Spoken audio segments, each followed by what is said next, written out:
వరంగల్లో రాత్రి 8 గంటలయ్యింది. ప్రతిరోజు లాగానే ఈ రోజు కూడా బెల్ మోగింది. ప్రజలందరూ త్వరగా వెళ్లి తమ తలుపులు మూసుకున్నారు. అందరూ వణుకుతూ తలుపులు మూసుకున్నారు. అందరి ముఖాలలో ఆందోళన కనిపిస్తుంది. వాళ్లలో ఒకడు రణవీర్, బాబూ, నేను అన్ని తలుపులు మూసేశాను. ఇప్పుడు నువ్వు పొరపాటును కూడా తలుపు తెరవకు, వెళ్లి పడుకో. కానీ నాన్న, నాకు చాలా ఎక్కువగా సుసు వస్తుంది. నేను సుసు చేసి వస్తాను.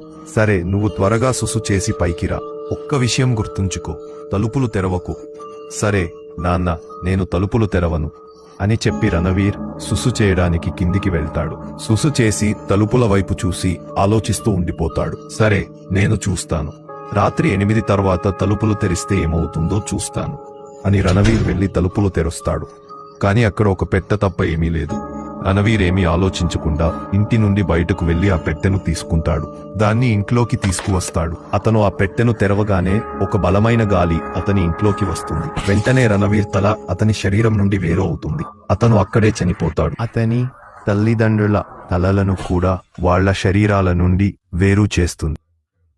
వరంగల్లో రాత్రి 8 గంటలయ్యింది. ప్రతిరోజు లాగానే ఈ రోజు కూడా బెల్ మోగింది. ప్రజలందరూ త్వరగా వెళ్లి తమ తలుపులు మూసుకున్నారు. అందరూ వణుకుతూ తలుపులు మూసుకున్నారు. అందరి ముఖాలలో ఆందోళన కనిపిస్తుంది. వాళ్లలో ఒకడు రణవీర్, బాబూ, నేను అన్ని తలుపులు మూసేశాను. ఇప్పుడు నువ్వు పొరపాటును కూడా తలుపు తెరవకు, వెళ్లి పడుకో. కానీ నాన్న, నాకు చాలా ఎక్కువగా సుసు వస్తుంది. నేను సుసు చేసి వస్తాను. సరే, నువ్వు త్వరగా సుసు చేసి పైకిరా. ఒక్క విషయం గుర్తుంచుకో, తలుపులు తెరవకు. సరే నాన్న, నేను తలుపులు తెరవను అని చెప్పి రణవీర్ సుసు చేయడానికి కిందికి వెళ్తాడు. సుసు చేసి తలుపుల వైపు చూసి ఆలోచిస్తూ ఉండిపోతాడు. సరే, నేను చూస్తాను. రాత్రి 8 తర్వాత తలుపులు తెరిస్తే ఏమవుతుందో చూస్తాను అని రణవీర్ వెళ్లి తలుపులు తెరుస్తాడు. కాని అక్కడ ఒక పెట్టె తప్ప ఏమీ లేదు. రణవీర్ ఏమీ ఆలోచించకుండా ఇంటి నుండి బయటకు వెళ్లి ఆ పెట్టెను తీసుకుంటాడు.